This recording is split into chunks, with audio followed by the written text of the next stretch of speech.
오늘이 2019년도 추수감사주일입니다. 11월 넷째 목요일 추수감사절이 있기 때문에 지금부터 한 400년 전 신앙의 자유를 찾아온 퓨리턴들, 청교도들이 북미 지역에서 첫 번째 추수감사절을 지냈다고 합니다. 추수감사절은 종교적인 행사입니다. 하나님께 감사드리는. 한국에 추석하고 비슷하다고 느낍니다. 그때 많은 사람들이 고향으로 가서 친지들이 함께 있는 것처럼 미국에서는 오늘날도 추수감사절날 많은 식구들이, 친지들이 함께 모이는 걸로 알고 있습니다. 오늘 설교는 많은 사람들이 모일 때, 경건한 사람들이 모일 때, 믿는 사람들이 함께 할 때에 우리가 어떻게 행동하여야 하겠는가 하는 생각에 에베소서 4장에서 6절까지의 말씀으로 증거하기를 원합니다. 에베소서는 1장에서 3장까지는 하나님께서 주신 영적 축복을 얘기하고 4장서부터 6장까지는 우리 믿는 사람들이, 크리스천들이 어떻게 행동해야 될 것인가에 대한 가르침입니다. 그 가르침을 사도 바울은 세 단어로 요약합니다. work, NIV에서는 live, 우리말로는 행동, 어떻게 살 것인가, 도대체 우리 믿는 사람들은 어떻게 살아야 되는 것인가, 어떻게 행동해야 되는가. 첫 번째 사도 바울이 얘기하는 것은 그러므로 주 안에서 갇힌 내가 너희를 권하노니 너희가 부르심을 받은 일에 합당하게 행하여, 이게 work, live입니다. 믿는 사람들이 이렇게 살아야 된다. 어떻게 살아야 된다고요? 부르심에 합당하게 살아야 된다. 여러분, 하나님이 우리를 부르셨다. 이 얘기는 첫째, 하나님의 자녀로 불렀다. 그러니까 하나님의 자녀답게 살아야 된다. 이런 얘기고요. 두 번째가 또 있습니다. 교회의 지체로 불렀다. 이런 얘기입니다. 교회의 지체, 한 멤버로 불렀다. 교회 구성원은 아주 특이합니다.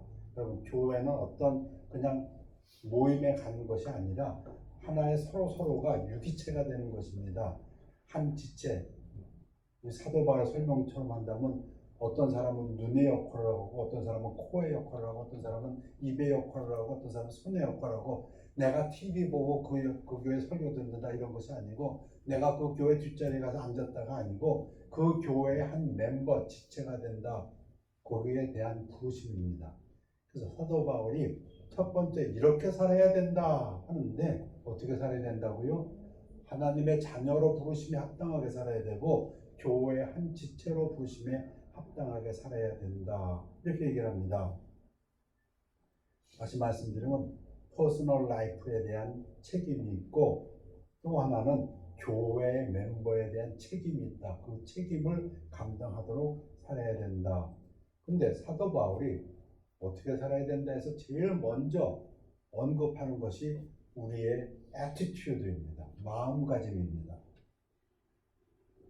모든 겸손과 온유로 하고 오래 참음으로 사랑 가운데서 서로 용납하고. 사람과 사람이 만납니다. 이런 얘기를 해도 될지 모르지만 한국 드라마에서는 보니까 사람과 사람 만날 때 이렇게 평가를 한답니다. 위에서 아래로 무슨 옷을 입었나, 명품인가, 뭘 들고 있나, 시계는 뭔가. 근데 그거 아니고 어제 말씀드린 대로 가디나 교회에 최윤주 목사님하고 김인자 자매님, 아이 어머님이 결혼식이 있었습니다. 많은 사람들 모였습니다. 물론 저와 와이프도 축하드리러 갔습니다. 근데 그렇게 사람들이 모이는 곳에 갈 때 우리 마음가짐이 제일 중요하다고 말씀하십니다. 사람과 사람이 만날 때 우리는 저 사람이 얼마나 부자인가? 저 사람 얼마나 실력 있는가? 기도를 얼마나 잘하나? 말씀을 얼마나 잘 증거하나? 이 건물 좋네? 가 아니라 우리가 먼저 준비해야 될 것은 우리의 마음가짐이다. 이걸 먼저 챙겨야 된다. 이렇게 사도 바울이 이야기합니다. 근데 그 중에 첫 번째가 겸손입니다. humility. 우선 신학자 베너의 말을 인용합니다. 겸손이 가장 먼저 언급된 이유는 바울이 하나됨에 대한 강조, 겸손의 반대는 교만입니다. 교만은 불화를 조장하고 겸손은 연합을 조장한다. 와 과거의 교만에 대항하여 하나님에 대한 순종과 의지를 강조하기 합니다. Humility is listed first because of Paul's emphasis on unity. 함께 하기 위해서 제일 중요한 것은 그 사람의 실력이 아니고 그 사람의 능력이 아니고 humility다. 우리의 마음가짐이 겸손할 때 그때 그 모임이 살아나고 그 모임에 하나됨이 있다. 하나님의 역사가 있다. 잘 아시는 것처럼 루시퍼, 천사장, 아크엔젤이 왜 사탄이 되었습니까? 교만 때문에. 이사야 14장에서 보면 네가 네 마음에 이르기를, 그 마음에, 루시퍼의 마음에 뭐가 있었다고요? 내가 지극히 높은 자와 같아지리라. 하나님하고 비기리라. 루시퍼의 능력은 하나님 다음 최고일 겁니다. 그러나 왜 루시퍼가 저주받아서 스월, 구덩이 맨 끝에 떨어지게 됩니까? 교만, 그 마음가짐 때문에. 사도 바울이 맨 먼저 강조한 것이 우리의 attitude고 그 중에서도 첫 번째가 겸손이다 이렇게 얘기합니다. 근데 이게 쉽지 않습니다. 저 자신도 돌아보면 제가 국민학교 도덕책을 배울 때부터 겸손에 대해서 배웠을 것입니다. 근데 겸손이 됩니까? 잘 안 됩니다. 그럼 제가 한번 생각해보세요. 왜 이렇게 겸손이 안 될까? 사람과 사람을 비교하면 겸손이 안 됩니다. 저희는 그런 면에서는 조금 불행한 세대입니다. 저는 국민학교 때부터 맨날 시험 봐갖고 누가 점수가 높으냐 이거 따지면서 살아온 세대라서 조금 불행합니다. 근데 유럽에서는 그렇지 않다면서요. 점수 서열을 안 매기는 데가 많답니다. 그냥 다 잘했다 못했다 뭐 이 정도. 아무튼 제가 생각해 보니까 사람과 사람을 비교하면은 참 겸손해지기가 어렵습니다. 여러분 이솝 우화 중에서 The Cow and the Frog 그렇죠. 이 프로그들끼리 개구리들끼리 있을 때는 어떻게 됩니까? 내 배가 더 크다. 그 임금 배가 제일 컸다면서요. 보통 개구리보다 이만큼 더 컸단 말이에요. 그러니까 지가 맨날 큰 줄 알고 있었던 모양이죠. 그러다 어떤 꼬마 개구리들이 소를 보았다면서요. 소를 보니까 이거는 개구리하고 사이즈가 전혀 틀리지요. 놀라가지고 와서 제일 크다고 자랑하는 임금한테 우리가 엄청나게 큰 짐승을 보았습니다.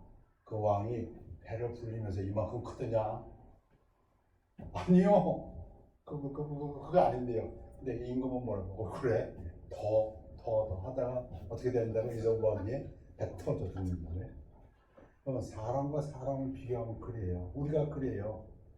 네가 차고 있는 시계보다 내 시계가 더 명품이고 네 직장보다 내 직장이 더 좋고 내 집이 네 집보다 더 좋고 내 차가 어쩌고 내가 학위가 너보다 그러면 겸손해지기가 참 어려워요. 기준을 어디다 두고 있냐에 따라 어려워요. 기준을 하나님한테 둬야 돼요. 그래서 그 사람들 동양 속담에도 있잖아요. 50보 100보. 50보 100보가 뭐예요? 전쟁에서 도망을 간다면서요. 근데 50발자국 도망간 병사가 있었고 100발자국 도망간 병사가 있었대요. 근데 이 50발자국 도망간 병사가 100발자국 도망간 병사를 보면서 야, 넌 그렇게 겁장이냐? 나는 도망은 쳤지만 50발자국 하는데 넌 100발자국이나. 그게 바보죠. 도망가긴 똑같은데. 사람과 사람을 비교하면 그런 어리석은 짓을 한다. 우리가 남을 깔볼 때 그것이 그만큼 어리석은 거다. 또는 겨 묻은 개가 똥 묻은 개 나무란다. 나도 잘못했지만 넌 나보다 더 잘못했잖아. 그러니까 나는 괜찮아. 그러면 기준을 사람에게 두면은 겸손해지기 어려워요. 제가 읽은 것 중에서 가장 저에게 쇼크했던 것 중에 하나가 D.L. 무디의 이야기입니다. D.L. 무디가 미국의 선교사로서, 목사로서, 부흥사로서 큰 사역을 일으킬 때 아마 정확히 이름은 기억 안 나요. 누가 와서 D.L. 무디에게 악수를 청했던 것 같아요.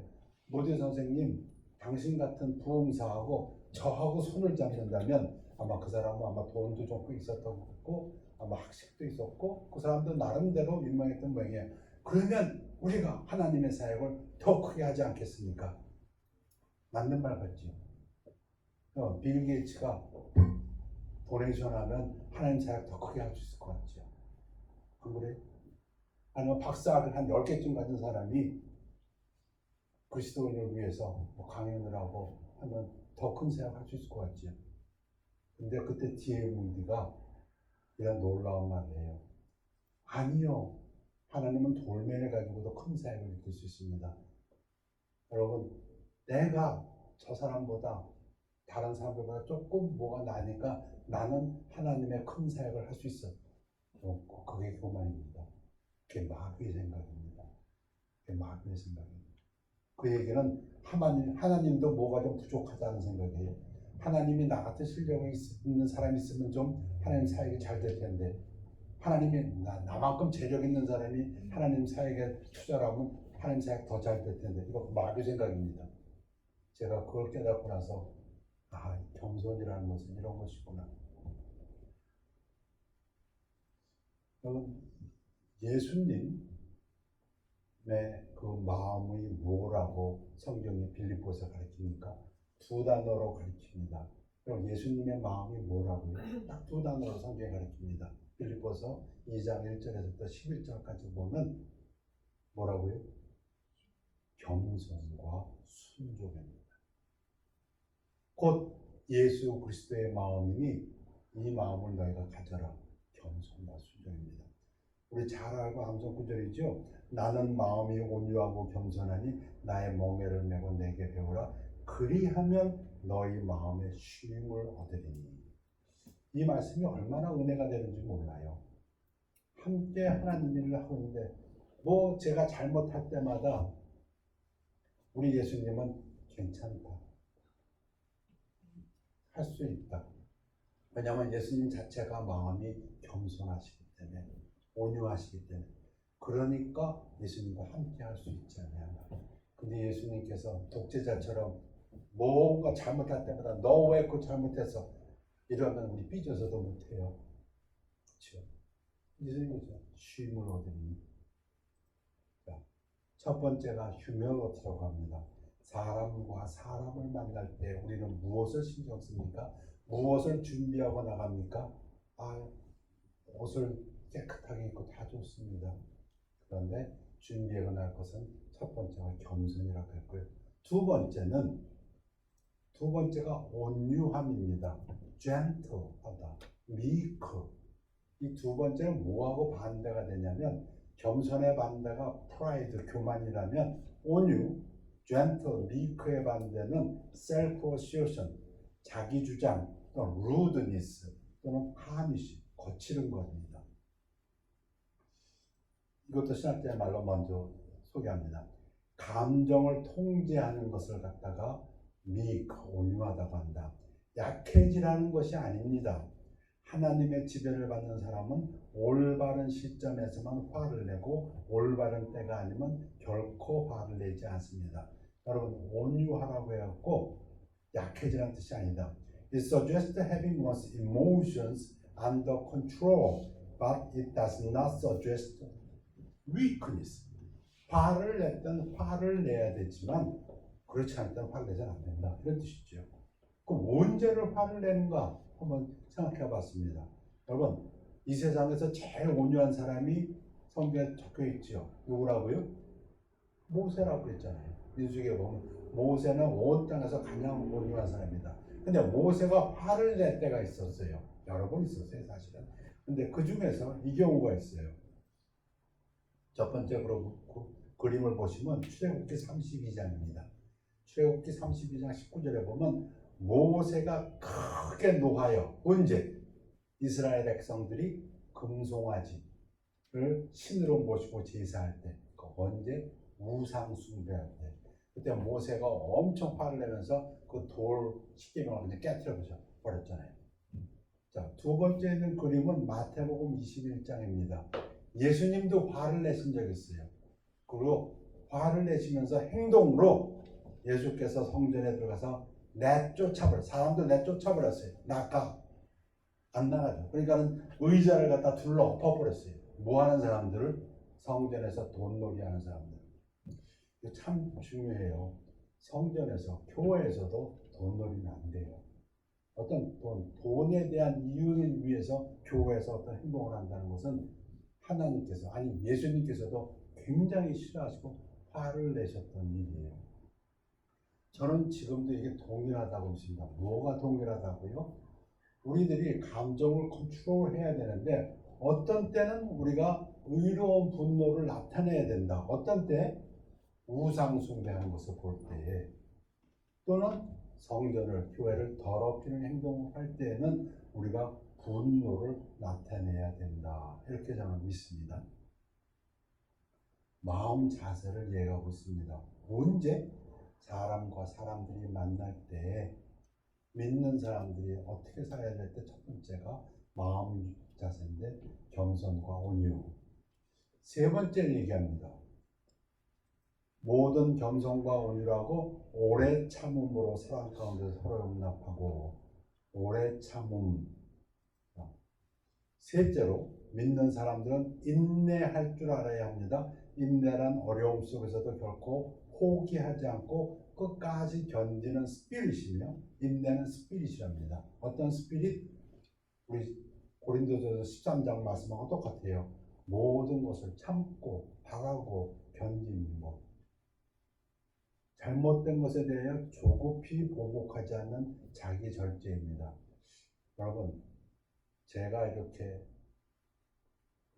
만나는 사람들 통해서 느끼는 것 중에 하나가, 이 부분은 어떻게 하나님 말씀이 증거가 안 돼서 그런가? 다시 읽겠습니다. 잘못된 것에 대하여 조급히 보복하지 않는 자기 절제입니다. It is the self-restraint which does not hastily retaliate a wrong. 야, 이 부분 어디 크게 써놨던 것 같아요. 왜 이야기가 안 됐나?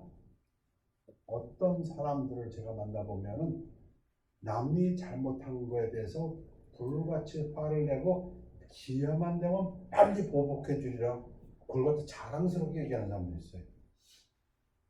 이거 아닌데? 하나님의 진리하고는 정반대 아닙니까? 이 사랑은 오래 참고, 고린도전서 13장에 사랑을 디파인할 때, 작정할 때 가장 먼저 나오는 게 long suffering입니다. 사랑의 정의가 무엇이냐? 부모가 자식한테 하는 그 사랑을 가만히 보면은 아무리 자식이 잘못해도 참아요. 오래 참습니다. 왜? 사랑하기 때문에. 그 사랑의 첫 번째 데피니션입니다. 그런데 이 세상에 나와서 제가 살아보니까 여자분들은 그런 걸 잘 안 느끼는데 남자들 중에서 그런. 근데 자기가 의롭다고 생각하는 남자들 중에서 그런 사람들이 많아요. 어떤 사람이 많은가 하면 잘못된 것에 대해서 할 수만 있으면 빨리 보복해줘야 된다. 야, 이게 이상하다. 우리 하나님의 진리하고 정반대할까? 근데 그게 잘못됐다는 걸 모르더라고요. 근데 이 부분을 좀 강조하고 싶었어요. 잘못된 거에 대해서도 참아줄 수 있고, 그리고 이제 또 뒤에도 나옵니다만은 더 중요한 것이 있어요. 옳고 그름 중요하지만 그와 못지않게 중요한 것이 있어요. 그것이 인내요. 다시 말하면 사랑이죠. 그래서 로마서 12장에서 보면 복수는 우리가 하는 게 아닙니다. 로마서 12장 19절에 보면 내 사랑하는 자들아, 우리에게 하신 말씀이에요. 뭐라고요? 너희가 친히 원수를 갚지 말고. 복수는 우리가 하는 게 아니에요. 복수할 일 있으면 하나님한테 맡기세요. 하나님의 진노하심에 맡기라. 기록되었을 때 원수 갚는 것이 내게 있으니 내가 갚으리라고 주께서 말씀하시니라. 하나님 말씀입니다. 주께서 말씀하시니라. 그럼 우리는 그렇게 아멘 해야 됩니다. 근데 의외로 제가 만나는 사람들 보면은 자기가 당한 억울한 일에 대해서 기회만 되라. 내가 복수해주자. 저 공언하는 사람들이 있어요. 그건 진리가 아닙니다. 사도 바울이 이어서 에베소 4장 3절에서 평안에 매는 줄로 성령이 하나 되게 하신 것을 힘써 지키라. 이렇게 할 때 우리가 평안하게 되고 우리 모두가 하나 된다 이 말씀이죠. 서로 평안하게 하나 되고 잘 지내는 얘기죠. 꼭 마치 부모가 학교에 처음 등록하는 아들, 딸에게 학교 가서 친구들하고 잘 지내? 그 얘기하는 것 같아요. 근데 어떻게 해야 된다고요? 우리 마음가짐 이럴 때 겸손하고 온유하고 오래 참을 때 믿는 자들의 마음가짐을 사도 바울이 먼저 이야기합니다. 어떤 것을 위해서 어떻게 살아야 될까 할 때. 그리고 두 번째로 어떻게 살아야 될까? W-A-R-K, work, 킹제임스에서는, NIV에서는 live. 두 번째는 그러므로 내가 이것을 말하며 주 안에서 증언하노니 이제부터 너희는 이방인이 그 마음에 허망한 것으로 행함 같이 행하지 말라. 안 믿는 사람들처럼 행하지 말라 이 얘기입니다. 이게 두 번째입니다. work not as other Gentiles work. 그러면서 사도 바울이 여러 가지를 얘기합니다. 거짓을 이야기하지 말라, 도둑질하지 말라, 돈을 내야도 해가 질 때까지 품지 말라. 그래서 마귀가 틈타게 하지 말라, 성령을 근심하게 하지 말라.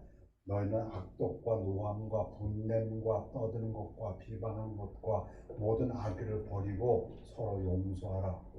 두 번째로 사도 바울이 강조하는 것은 안 믿는 사람처럼 행하지 말고, 우리 로마서 12장처럼 이 세대를 본받지 말고 하고서 여러 가지를 나열합니다.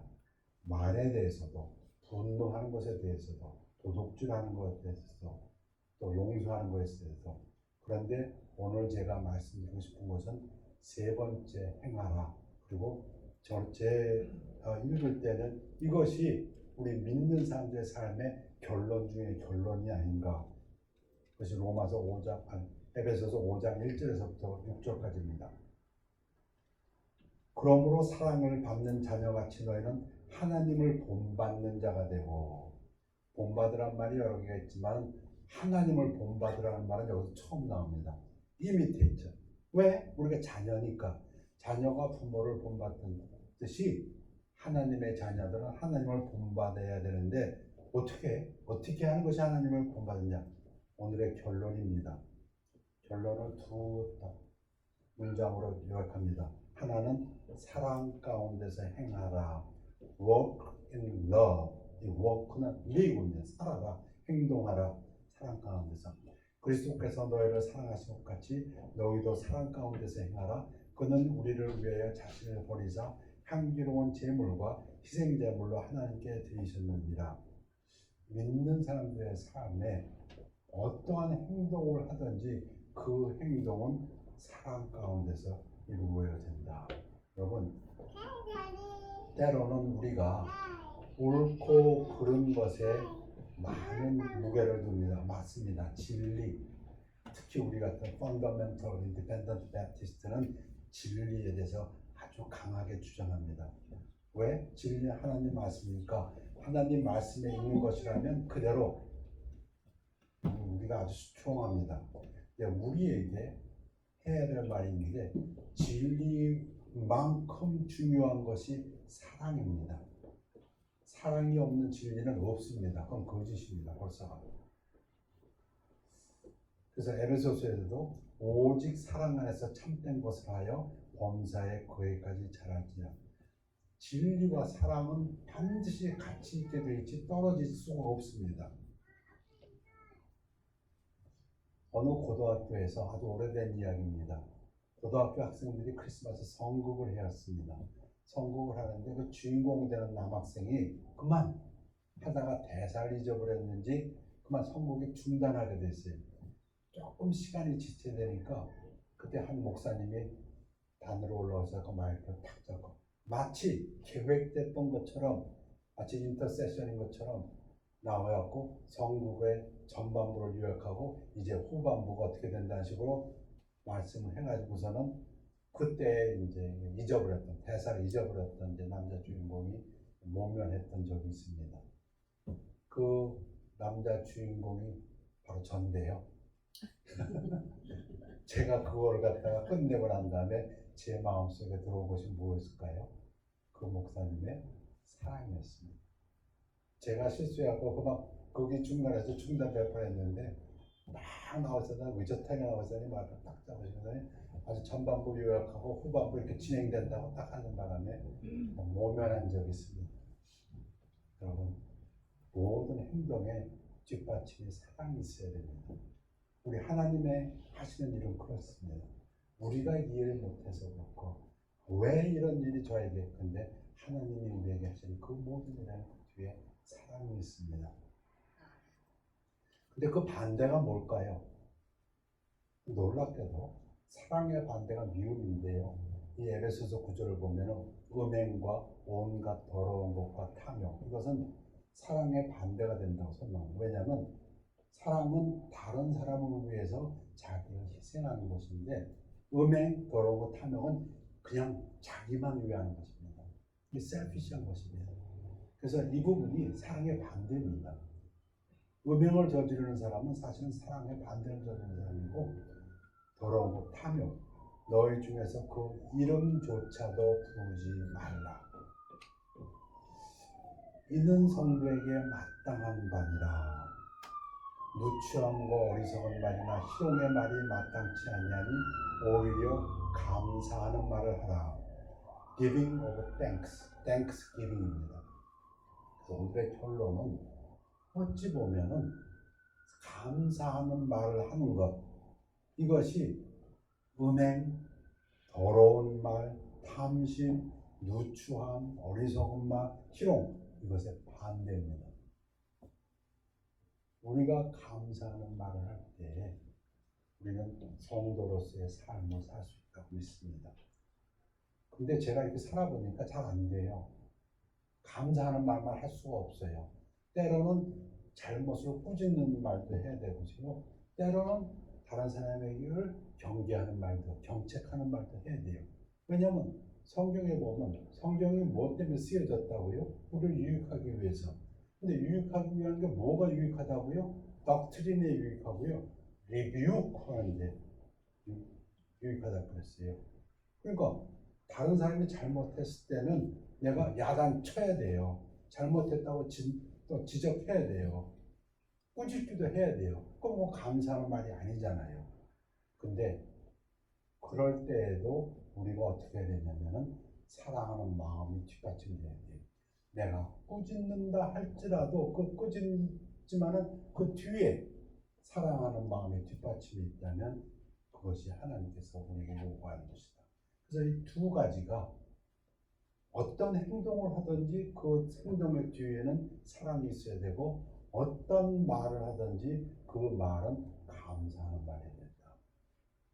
오늘의 결론입니다. 그렇게 안 하면 마귀예요. 사도 바울이 그 뒤에서 썼습니다.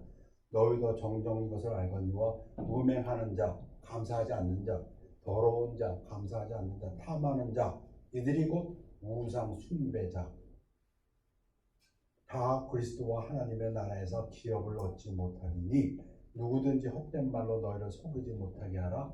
이로 말미암아 하나님의 진노가 불순종의 아들들에게 임하나니. 그러니까 사도 바울은 지금 아주 분명히 얘기합니다. 믿는 사람들은 이렇게 살아야 된다. 그 마음가짐은 이래야 되고 애티튜드는 겸손이고 온유고 오래 참음이어야 되고 그리고 그 삶은 하나님을 본만든 자는 하나님 사랑 가운데서 행동하는 사람이요 감사하는 말을 합니다. 언행일치, 우리 한국말에 우리 삶에서 제일 중요한 것은 수준이 아닙니다. 실력이 아닙니다. 능력이 아닙니다. 돈이 아닙니다. 저는 목회의 성공도 그렇다고 보고 가정의 성공도 그렇다고 봅니다. 좋은 직장도 아닙니다. 좋은 직장 다녔다고 해서 다 잘 사나요? 죄송한 얘기지만 좋은 직장 다니다가 50번 넘기고 암 걸려 죽는 사람도 많이 봤습니다. 아니요. 좋은 실력 아니요. 서울대학교 나왔다고 하버드 나왔다고 다 성공하나요? 아니요. 능력도 실력도 수준도 때로는 수준이 너무 높은 사람도 있다 너무 낮은 사람도 있었고 마음이 아플 때도 있는데요. 그러나 중요한 것은 수준도 아니고요. 사도 바울이 얘기하는데 사랑 가운데서 행동하고 감사하는 말을 하라. 오늘 추수감사절입니다. 우리 입술에 항상 감사하는 그 말을 통해서 우리가 하나 되고 가정이 하나 되고 교회가 하나 되고 하나님께 영광 돌리시는 삶을 사시기를 축원합니다.